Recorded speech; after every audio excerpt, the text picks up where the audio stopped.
Good afternoon. I want to thank everybody for being here today, especially on such short notice. It's good to see a lot of familiar faces. We're here today to confirm the news you received this morning that I've decided to make this season my last as a NASCAR Cup driver. The response just in the last 6 hours from teammates, colleagues, and friends and fans has been incredibly overwhelming. So before I go any further, I just want to thank everybody for making me feel pretty incredible today. You're wondering why I reached this decision. It's really simple. I just wanted the opportunity to go out on my own terms. I wanted to honor my commitment to Rick, to my sponsors, to my team, and to the fans. I'll admit that having influence over my exit only became meaningful when it started to seem most unlikely. As you know, I missed a few races last year, and during that time I had to face the realization that my driving career may have already ended without me as so much getting a vote at the table. Of course, in life we're not promised a vote, and that's especially true in racing. But during my rehab, I was given something else that I wasn't accustomed to, and that was time. Time to understand what's important to me, time to realize the incredible support system I have in my wife, my team, and my doctors, and time to work like hell to wrestle back some semblance of say-so in this whole matter. And so that became my motivation, the opportunity to stand here at this podium to announce my choice rather than some fate that was decided for me. In that regard, the race car wasn't my goal. It was merely the vehicle that got me here today. Now, planning my exit this way gives me the chance to publicly thank those who made the last 18 years possible. First and foremost, Rick Hendrick. Without a shadow of a doubt, I think the toughest thing about this decision was having to tell you. I just didn't want to disappoint you. You mean so much to me. And so on March 29th, I drove over and had the conversation with him, and his response, he told me he loved me. Becoming a bigger part of your life has changed mine forever. You gave me guidance and direction that will reward me for as long as I live. My wife, Amy, most of you have been around long enough to know what I was like before I met Amy. Not a day goes by that someone doesn't remind me of the incredible positive impact she's had on me. Through thick and thin, Amy's support and encouragement has been constant. The rehab that I spoke of earlier, she went through it too. The only difference is she didn't have to, but she did. There were no days off. There were no hours off. There were no minutes off. There was just Amy and me. Without her help in those days of recovery, I wouldn't have been able to return to the track for this season. The most difficult thing, or the second most difficult thing about this decision was telling my brothers, Greg Ives and the guys on my 88 team. It's a privilege to race with this group. Greg is one of the most talented, yet humble guys in the garage. We are very close, and I appreciate the sacrifices that he and his family have made for the good of our team. From my road crew to the pit crew to all the people in the 4888 shop, I'm a better driver and a better person from my time with you guys. You've helped me mature and grow well beyond the racetrack. We love to work together, and I look forward to every single trip we have left on the schedule this season. Kelly Earnhardt Miller, I think if I were to sum up Kelly's life in one word, it'd be sacrifice. Y'all know the stories, and they're all true. She dropped out of one school to enroll in military school, where I was, because she was worried about me. She came to work for me even though it meant she'd have to take a massive pay cut, but she knew that I needed her. She didn't think twice about it. She made it her life mission to have my back. I'm telling you today, Kelly, how much I appreciate that. Brenda Jackson, my mother, she loves me through my good races and my bad races, but what makes her uniquely my own is she definitely is going to tell me when it was a bad race. Everybody deserves to have someone in their life that you never have to wonder, and with my mother, I never have to wonder. To my father, Dale Earnhardt, I would have not been a race car driver If it not for him, he believed in me. It might have taken a little encouragement from Tony Uri Sr., but Dad came around. I appreciate my father, everything he put into my career, and all the guys on the old AC Delco team who gave me a shot. To all the team members and co-workers that I've worked with, I've only driven for 2 teams in my career.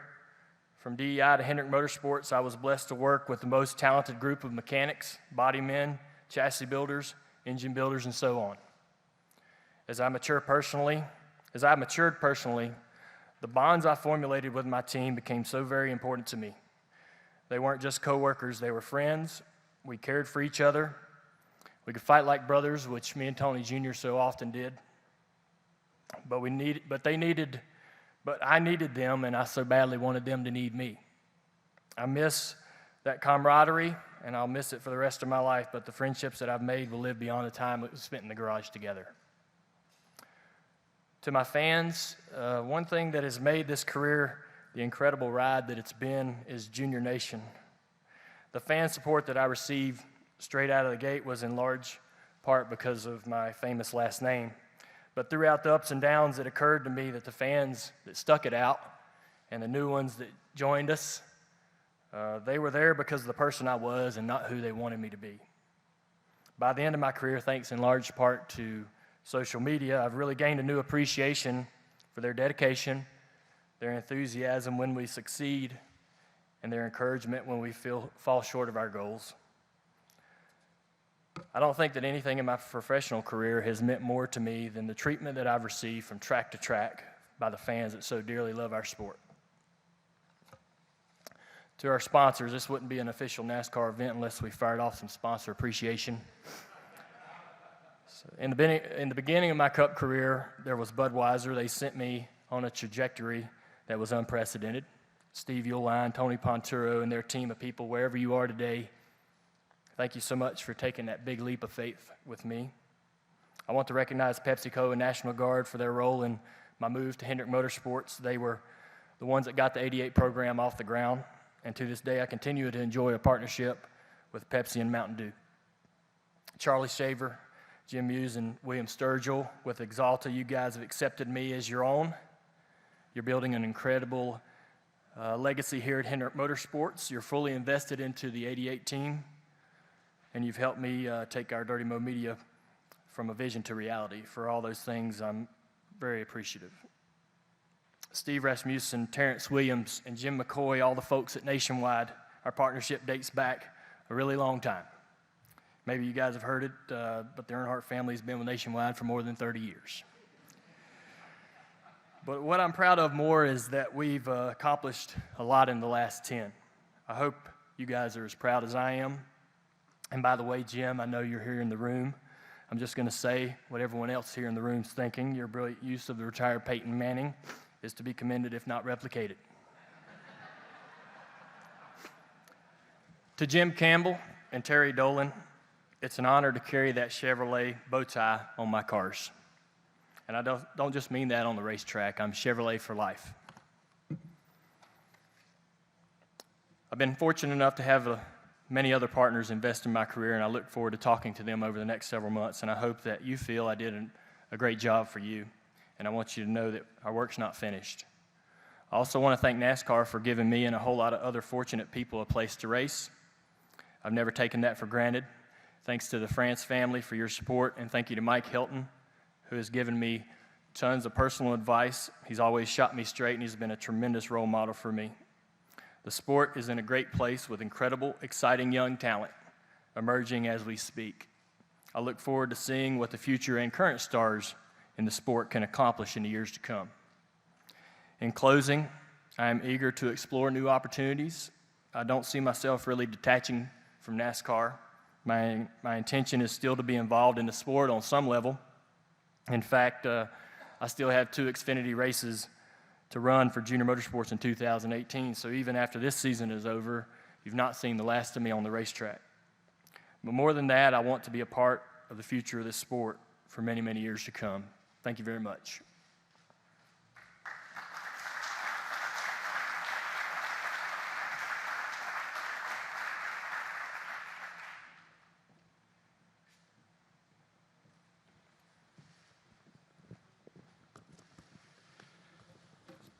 genuine.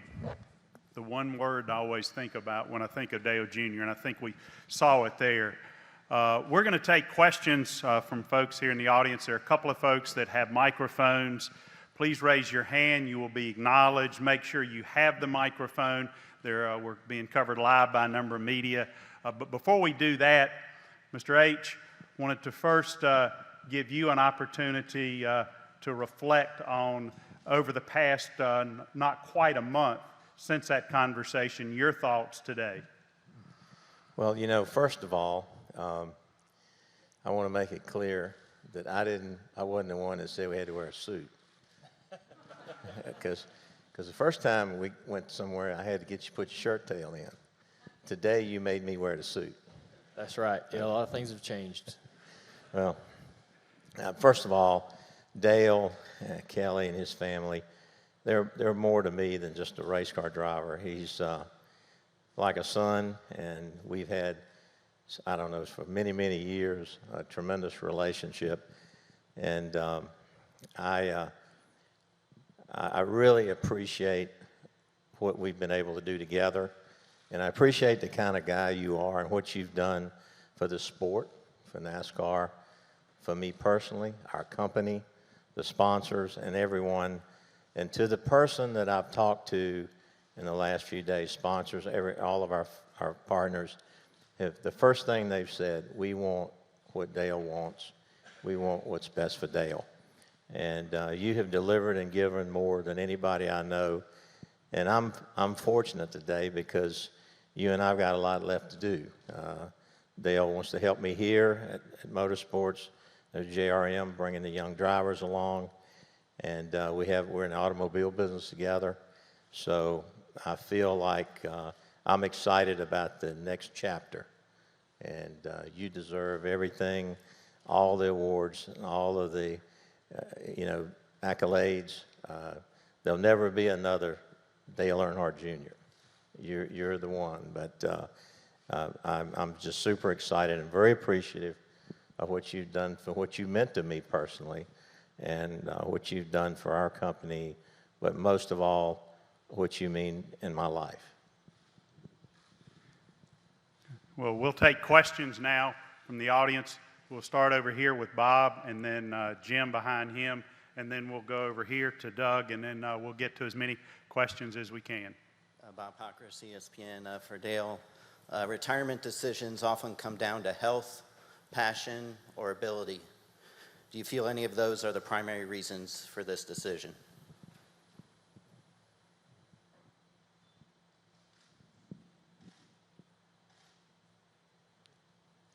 I don't think that one of them stands out above the other. I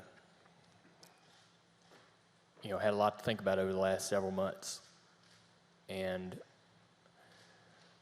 I was not sure that I would have the opportunity to compete. This season has been a blessing to me.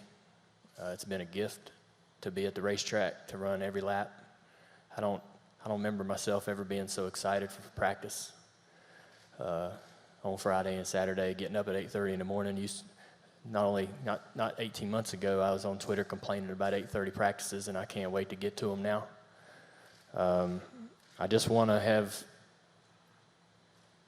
I wanted to be able to make that decision myself on retiring and not really have it made for me. But I feel healthy. I'm having a really good time driving the cars and enjoying that with my team.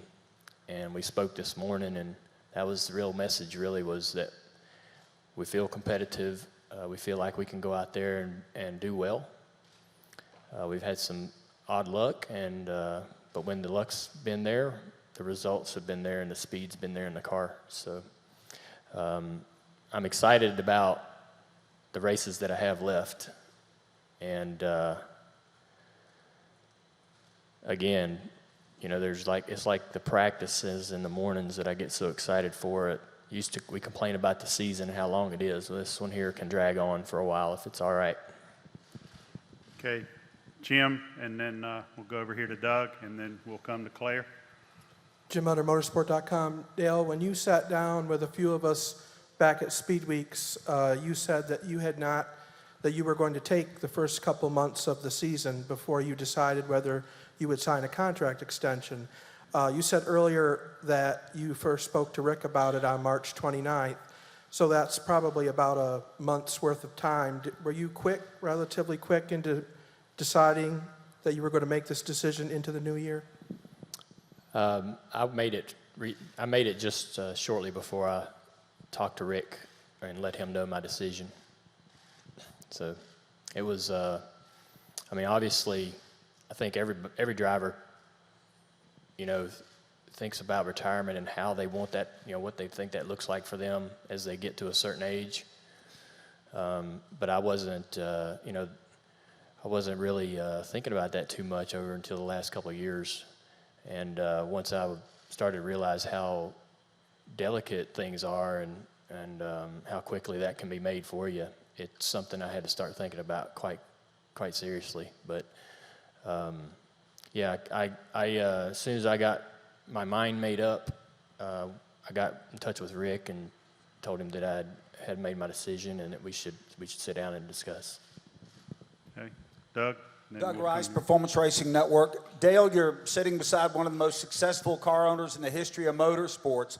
Should we be shocked somewhere down the line if you and Kelly decide to evolve Junior Motorsports into a cup-level team? Is that part of your scenario? Kelly's shaking her head no over here, so I'm going to have to we'll go with that. I'll be honest with you. I've often admired the work that it takes and the commitment that it takes.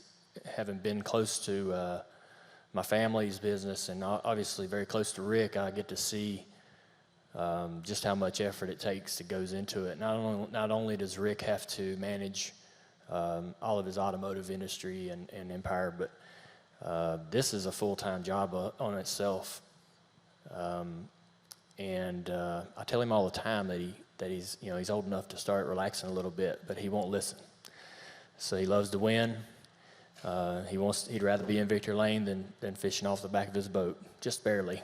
But that's how he is. And I really enjoy being in the Xfinity Series. There's a reward that I get of helping people achieve their goals and get to the next level. Luckily, with our relationship with Rick, we've been able to accelerate that and make some great things happen for a lot of people, whether it be drivers, crew chiefs, aspiring crew chiefs. That's really so rewarding to me. That's even greater than the wins, is to see somebody get a job somewhere on a cup level, get an opportunity to step up. I feel like that we're doing it right if we're giving people that platform, that springboard. I don't know if you can replicate that anywhere else. I really enjoy that. We'll do Claire, then Tom, back to Lewis, and Jeff. Claire B. Lang, Sirius XM NASCAR Radio. I wonder if part of this takes pressure off you, that you knew this decision was coming, and a lot of people are debating publicly, was this really hard on him? Was he doing it because he felt the pressure to stay or to leave? Is there any part of it lets the future open up for you, that you feel like the pressure's off? And then you sitting there in a suit, you are a businessman, you own Risky River, you own Junior Motorsports. Would you like to, be on the business side of things more, and do you see that for your future? Well, I definitely, my heart loves being in the car. I love driving, and I enjoy it as much as I ever have.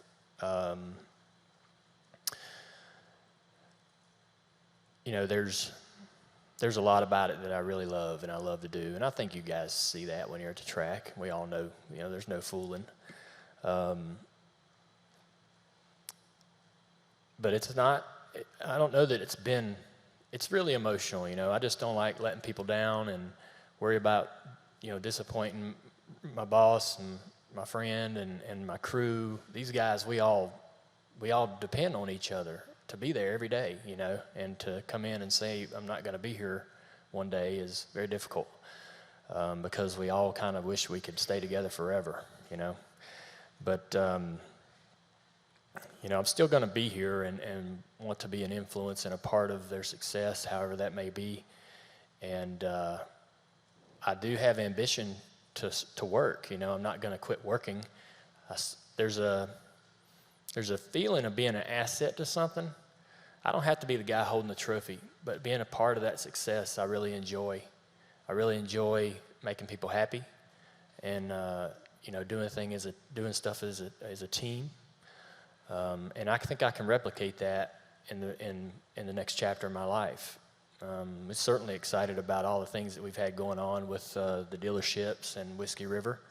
We're growing the Whiskey River business in the airport locations, and the dealership is, I think, one of the best dealerships that Rick's ever opened, to be honest.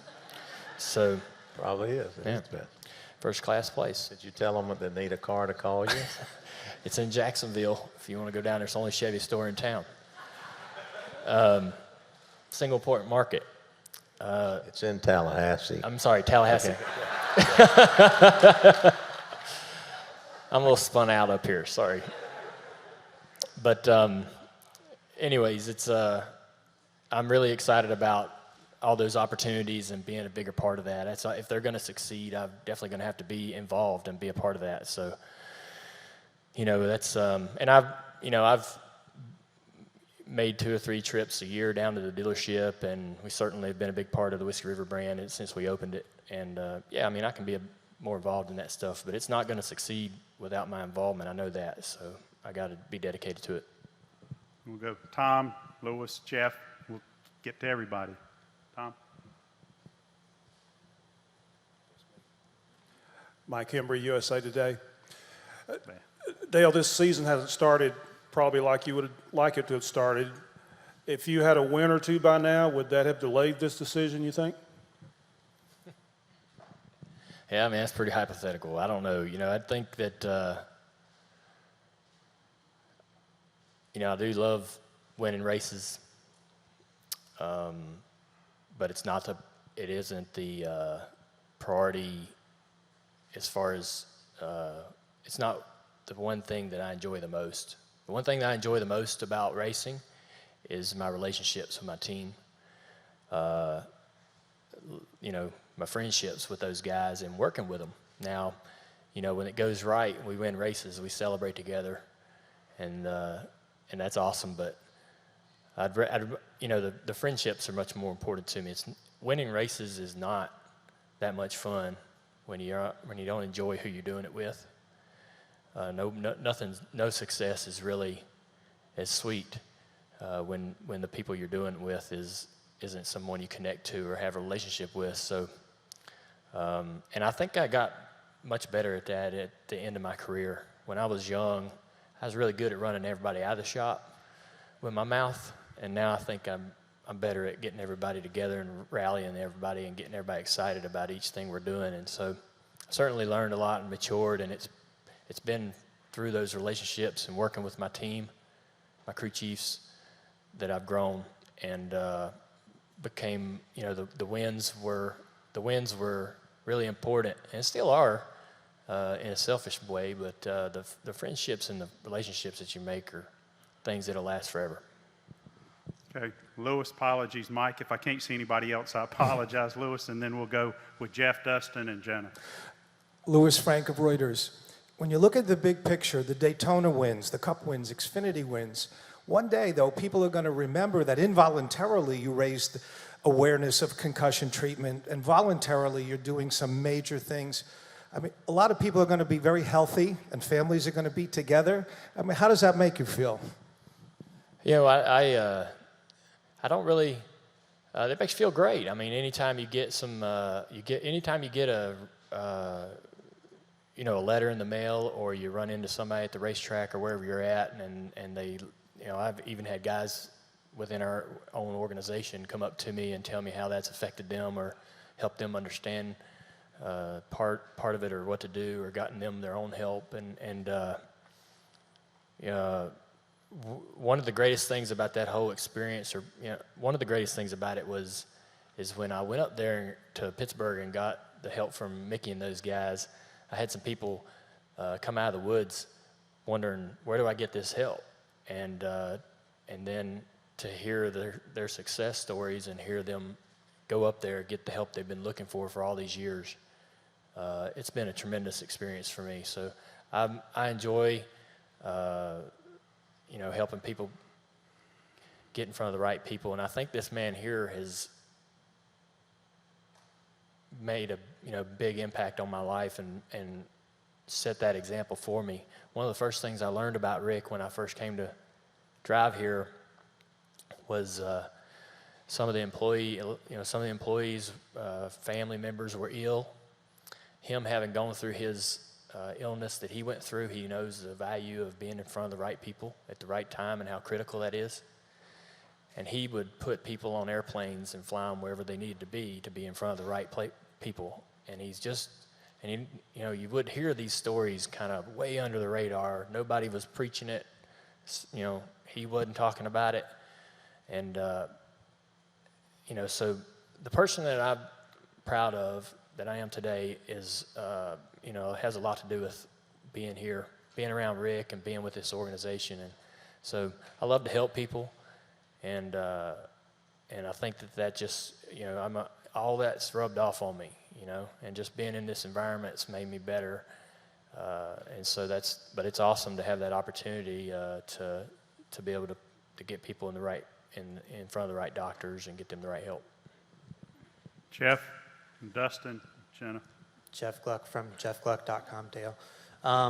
You typically wear your heart on your sleeve, but I'm having a hard time putting my finger on exactly how you're feeling today. You seem solemn, but you said you're spun out up there.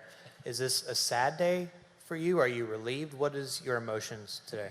Yeah, there are a lot. Very bittersweet.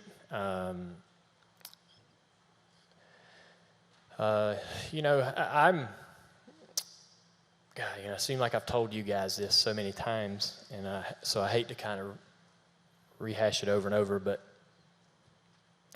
when my dad was doing so well, and there were a couple guys coming into the sport that were sons, it was difficult for them to replicate their dad's success. And I just saw, even at an early age before I was a driver, that growing up in that man's shadow was going to be a real hard challenge. But I wanted to race, but I knew racing would put me in that shadow. So what I knew the odds of me really having any talent at all and being able to do it were thin. They are for anyone, So at a very young age, all I wanted to do was be able to make a living driving cars. I didn't set goals like, God, I didn't dream of winning championships or Daytona 500s or working with one of the best owners in business, driving for one of the best organizations. I just wanted to do it. I just wanted to be able to do it. I was afraid of not being able to do it. So I guess what I'm saying is I've accomplished way more than I ever dreamed. Way more than I ever thought I'd accomplish. So I'm good. I'm good on that front. I'm so blessed and fortunate as far as what I was able to achieve. But I'm very sad because I know that it's definitely disappointing for a lot of people to wake up to that news this morning. I know we got a lot of fans that are very sad, for lack of a better way to describe it. So I'm feeling that emotion as well. That what I've announced today has had that effect on a lot of people. But with that said, there's been I never assume what kind of reaction I'm going to get from anything, but it's been really positive, and that's meant a lot to me. So yeah, there's been some tears. I think the hardest part, like I said, was telling Rick. I mean, me and him sit in the office and let it all hang out, and we said a lot of things to each other that I think we've both been wanting to say for a long time. You just never really sit down and get the chance to do it or give yourself time to do it. Everybody's so busy.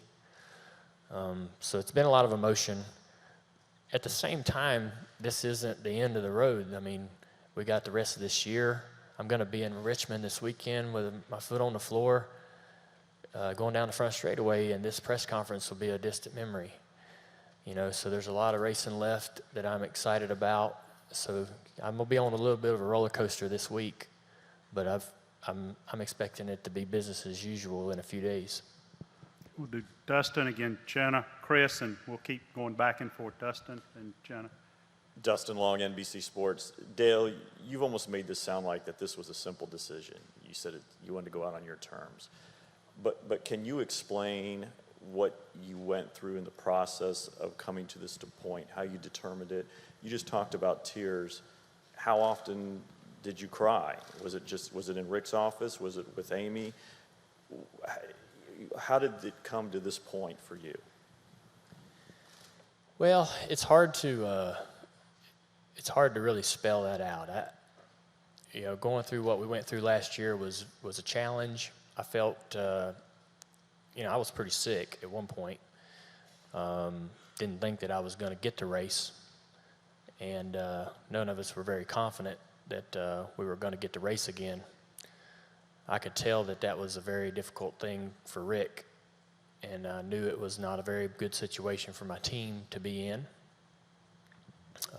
Even though they did a great job with their substitutes and finished out the season really, really strong, it was really hard to watch all that happen, knowing that that I had an effect on all that and felt a little bit responsible for it. But they picked up and got through it. They've done it before. This isn't uncharted territory for Rick at all. But and I don't think we went going through that process. There was just a lot of ups and downs, and I knew when I got healthy that I'd want to get back in the car. And once I started feeling like I got to race again, was talking to my docs. What do you think? I really kind of want to do this. It became about going to Rick and saying I really want to honor my contract, and I want to come back for me to know that I did it and got healthy again. I want to make this decision on my own and not have it made for me. And so it's just a really long period of time and a lot of emotion in that period. You think you're out of the car, there's crying at that point. You get healthy, you're excited. I'm excited to be back in the car now and happy. But it's a bit of sadness to make the decision to retire, but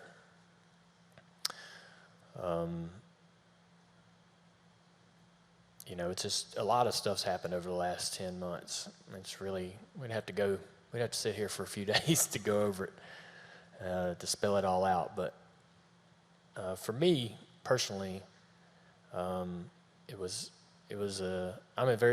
peace with the decision. I'm very comfortable with it. More concerned with the fallout of it, and hoping that the transition for the team, the company, and everything is a good one, and they've got a lot of things to get excited about in their future, and I just want the best for Rick, so I want to be a part of helping that process as we move along. Jenna, Chris, and then Brian. Jennifer, AP. Dale, the TV interview you did yesterday pretty much captured the essence of who you are as a racer. And there was a lot of jokes on the internet if that was loud talking Dale or if that was broken oil system Dale, but it really captured who you are and why fans love you. And I thought to myself in that moment, I said, oh, NASCAR's so screwed when Dale retires. I literally looked at Gluck and said that. So for both you and Rick, Tony's gone and Jeff's gone and now Dale's gone. What and who is there to be excited about? What does this sport need? Because this is 3 huge names 3 years in a row. Kyle Larson, Chase Elliott, just to name 2 of probably a dozen guys that I'm excited about. And I think that's all I read about on Twitter yesterday was how awesome the race was and how much fun it is to watch, Larson. And it is true. He's a real talent. And all those guys have great attitudes, great personalities. I know them well enough to be excited about how fans are going to know them in the future. I feel like that these are the guys that they're the cream of the crop, and maybe I'm the only one that sees it in this room, but I really have a lot of confidence in the personalities that we have. These guys, you know, there's in my history of being around the sport, there's kind of always been these little gaps in between everything that cycles, whether it's fashion or drivers or cars or whatever. It never really is a seamless transition from one to the next. And I think that you know, these guys that are coming in, they're really sharp and smart about how to utilize social media, how to engage with fans. You see the stuff that Blaney and Bubba do, and they're not afraid to really show their personalities. That's completely different than any of us older guys. We've never been like that, you know. And so this is a new batch of guys that are going to do things in a new way. They're going to bring a lot of new color and excitement and energy to the sport. And, you know, we just got to get them in front of the fans, let the fans get to know them, and I think the rest will take care of itself. But I'm thrilled. I mean, we definitely have tons of talent. There's no question. But I love the people they are. Larson is as cool as a cucumber, easy to talk to, marketable. I mean, he's you know, and Chase is the same way. Chase is so easy and approachable, you know. That's what you got to be. And these guys are effortless at it. So once they start to, you know, pick it up and understand like the power of what they have at their fingertips, the sky's the limit for NASCAR. I'm super excited about the future. Straits, your perspective on that. You've had a bit of an eye for talent over the years. Yeah, you know, I agree 100% with what Dale said. I don't know what I can add, really. I think he's exactly right. I've never seen so much young talent.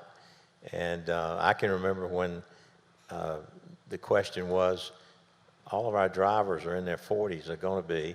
What are we going to do when they retire? Well, I think we got the answer. They're here, they're young, they're aggressive, they're fun. The Bristol race was one of the best races I've ever seen. It's close. Nobody got in each other. I mean, I didn't see any of it. And I just think I give Dale a tremendous amount of credit for the eye for talent. He's been a huge, when I really want to know the facts, I'll sit down with Dale and he'll give me the unfiltered, no bias, hey, this guy's good for this guy's great at that. And I think that the difference is going to be Tony's in the pits, Jeff's on TV, Dale's got a huge commitment with 4 teams, going to help the team he's just got out of the car with, so he's going to be visible. He's not walking away. So I think the sport has got a lot to be excited about, and I think the fans, I mean, let's face it, Dale is unique, and you can't replace Dale. I mean, he's got just so many just wonderful traits from his personality, the way he cares about people, cares about everything he does, and that's why so many people are attached to him. But his commitment is to see the sport grow, and mine and every other owner and every other driver. And I think we're in a great position right now. The competition is equal, all the talent.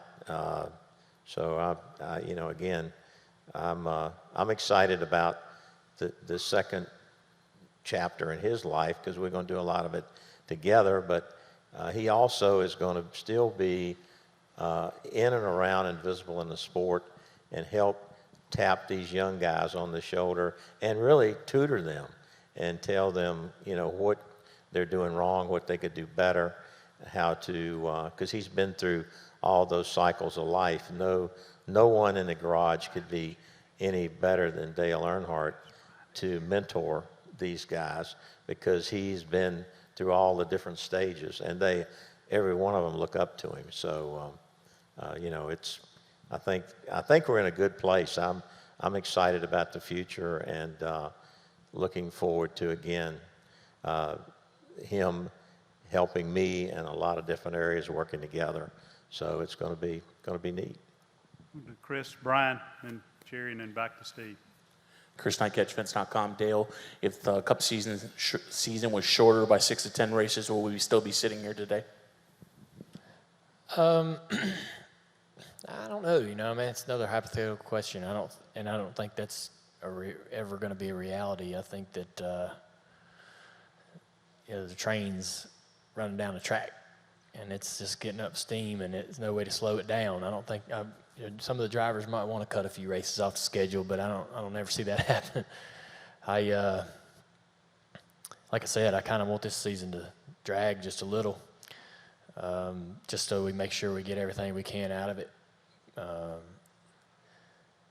You know, I don't know. You know,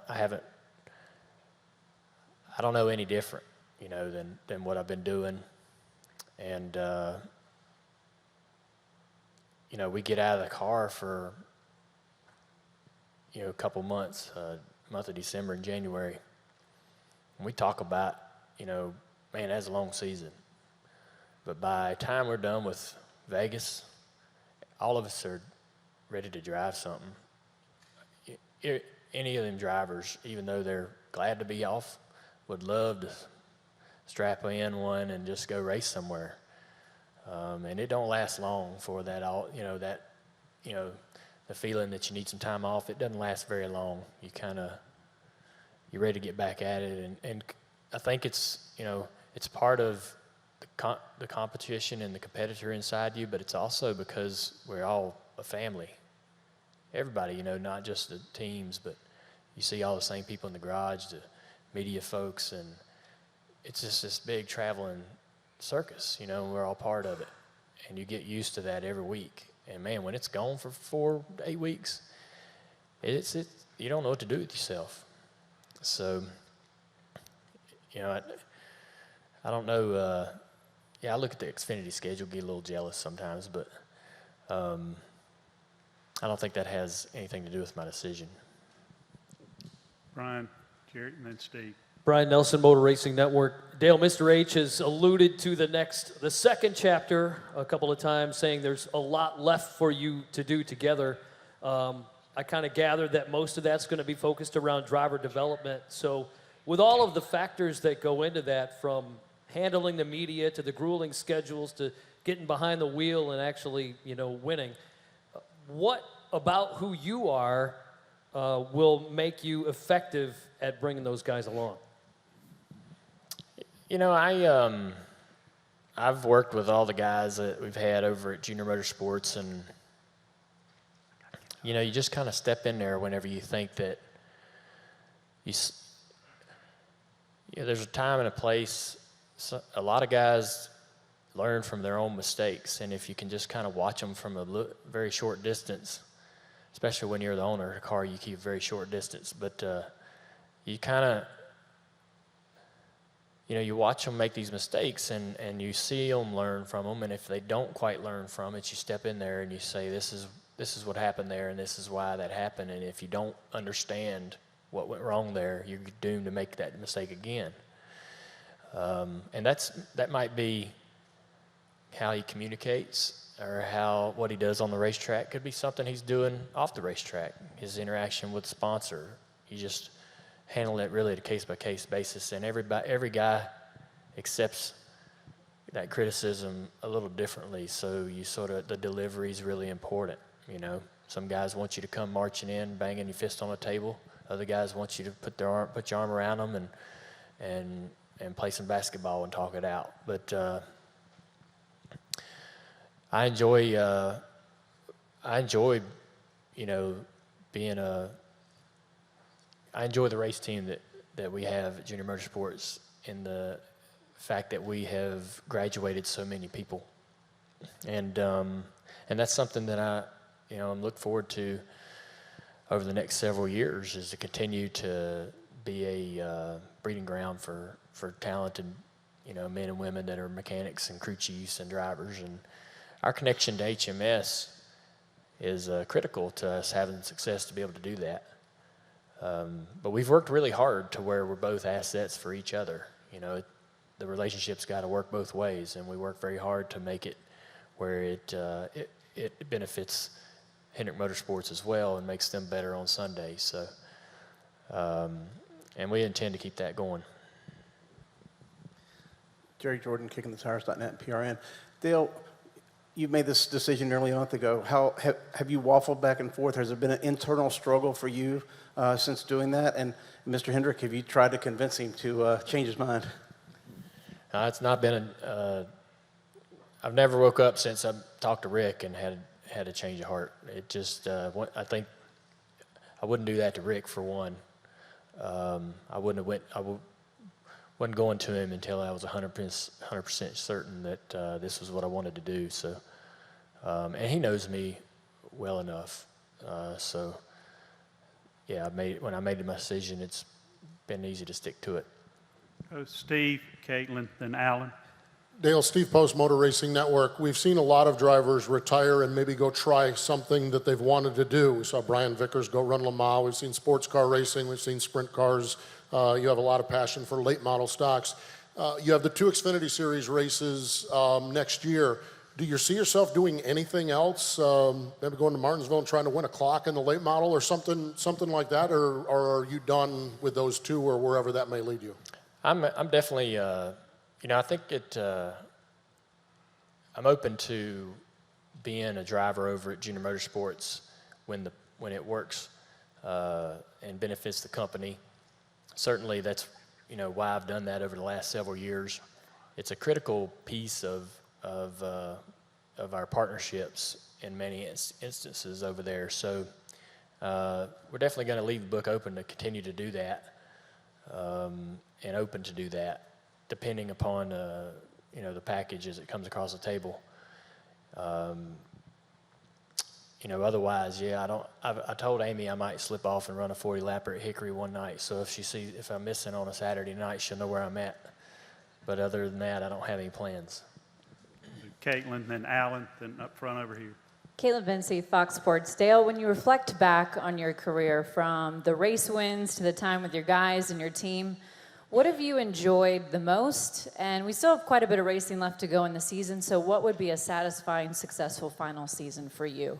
Well, I can just say right now, winning races, and we feel, very confident that that's not out of the question. Me and Greg's had more communication this year than ever. We started this off season sort of admitting to each other that we both could put more into this relationship, and for us to be successful or more successful, we both kind of got to dig in. And we've been communicating weekly about what we saw we liked and didn't like. We're utilizing that communication to keep motivating our guys when the chips are down and we have results like we did this past weekend. But as positive as me and Greg are, that kind of trickles down to the rest of the team, and those guys are fired up. And especially after today and just talking to them this morning, we definitely have we have a lot of urgency to go out there and try to make some things happen this year, which makes me feel good, So to get some wins. Obviously, if we win a few races, we make the chase and we get a chance to run for the championship. So all that stuff one thing leads to another. And what do I look back and what am I most proud of?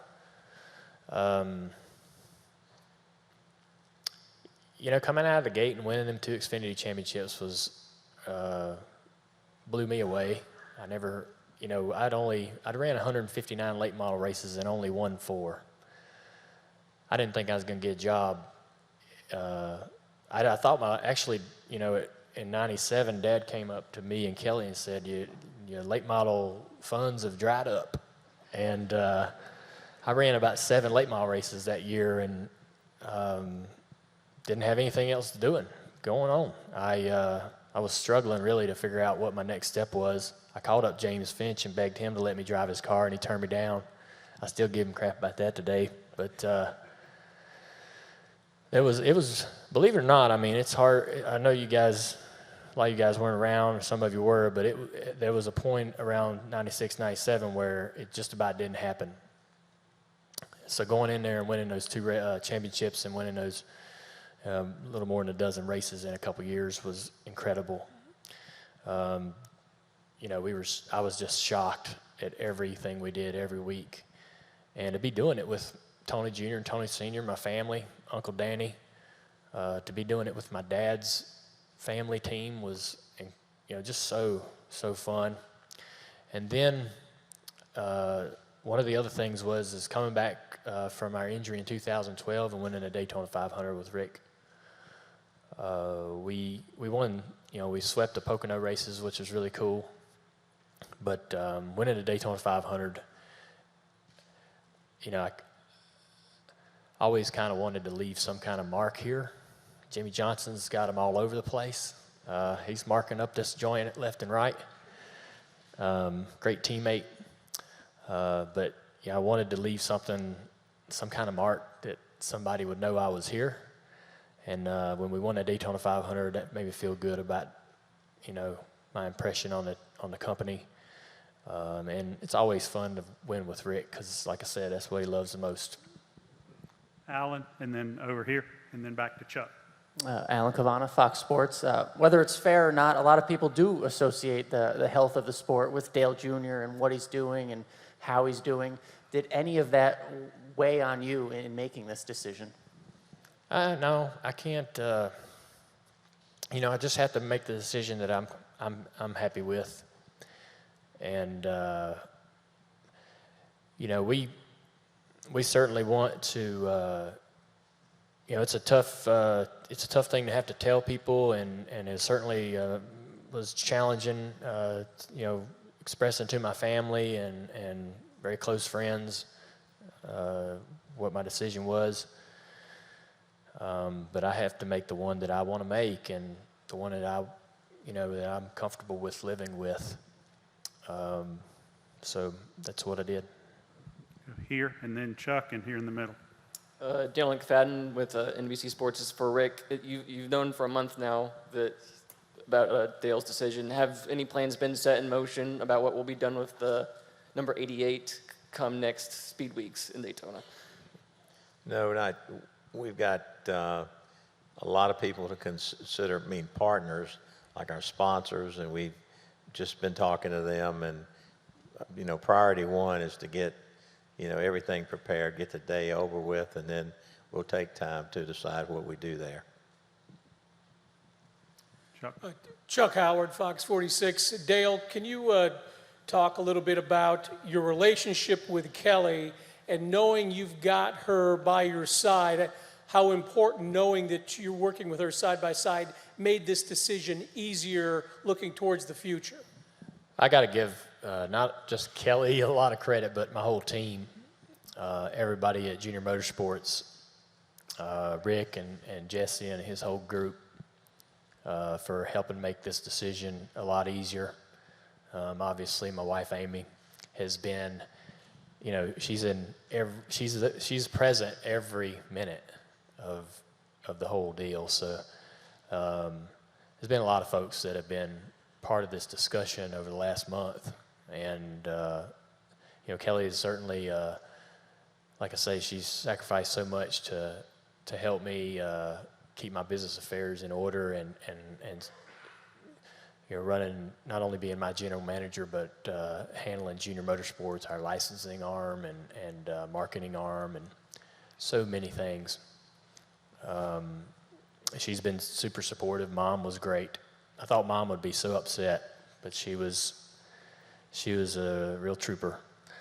My Uncle Danny, he was probably the one in the family that was the most upset with me. He just loves watching us race so much, and but anyways, it's been a big group of guys. Mike Davis is a big part of it. So Tyler Overstreet and everybody involved. It's been a group effort to organize this and you know, letting the right people know, having the right conversations, plan it properly, and also, you know, to move forward and to be productive moving forward is we got a lot of work to do. It's gonna be a lot of fun. Good. KellyCrandallRacer.com. For Rick, Dale mentioned how the toughest part was that meeting with you and not wanting to disappoint you. What was it like when he finally came to you and said for sure, this is it? What was that meeting like for you? Well, you know, I normally when there was we just extended, I get a call from Kelly saying, get the paperwork ready. So when he said he wanted to talk to me, I kind of had this inkling that it might be pretty serious. And but I felt like a member of my family came and sat down with me and said, you know, this is what I've decided to do. And immediately, you know, I'm disappointed. I mean, I'd love to have him drive for as long as I own a race team. But as the conversation went on, and I mean, I felt like, you know, we're going to do things together, and this was going to come at some point. I mean, everybody gets to a point in their career that they retire, and you know, and I think we spent a lot of time talking about how much we've done together, cared about each other, and then immediately went to the next chapter. But it was a tough conversation, very emotional conversation. Not tough, but just because of our relationship and how we care about each other, and he knows, and it's just a lot of people involved, and but I feel like, you know, when we came out of that deal, you know, we were excited about what's next. So I've been trying to focus on what's next, and but it's definitely I'd say on one hand it was tough, but on the other hand it was a great feeling, and that you can share with people that you don't really have many of those opportunities in life. Time for two more. We'll go here, and then Mike. Second hand's ready, front stretch. You have quite the farewell tour coming your way for the rest of the season.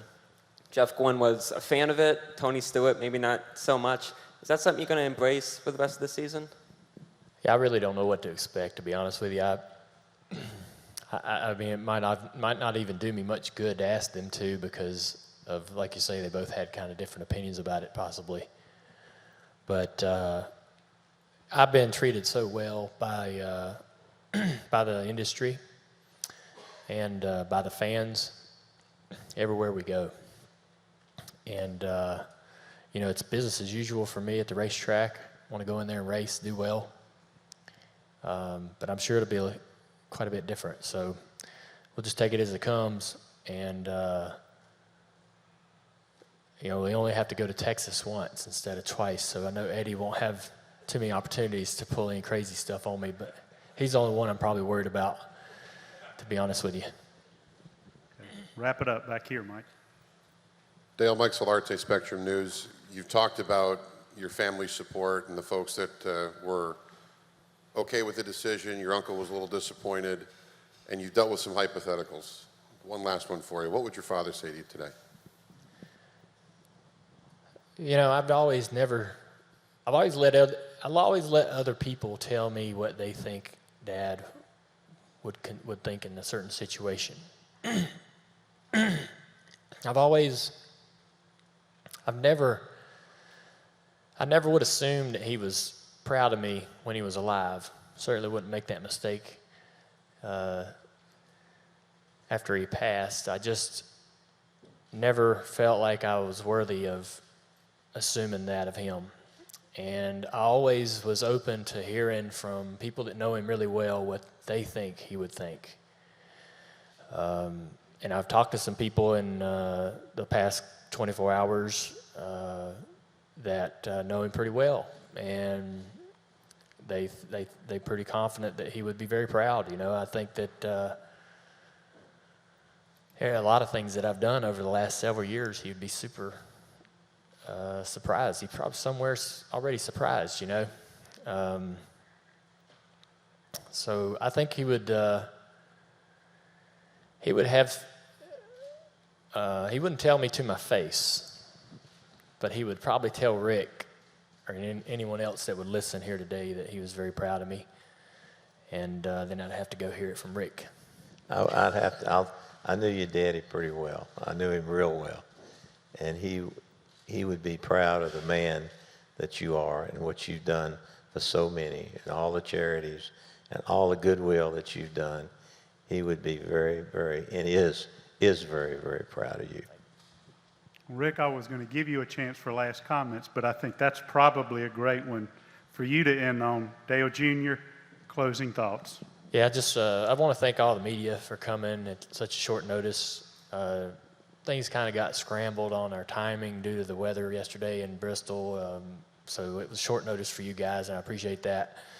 Our relationship's always been really important to me, and I think that I got a great relationship with a lot of you guys, and look forward to seeing y'all throughout the rest of the season, and hopefully I'll be in that media center for some podiums and possibly a few victories before the season's over with. So thank you very much for coming out today. Well, Dale, you said that you wanted people to know that you were here. Take my word for it. They knew you were here and throughout NASCAR Nation. Thank you on behalf of all of us. Thank you on behalf of Dale Earnhardt Jr., Hendrick Motorsports, for joining us today, and have a great afternoon.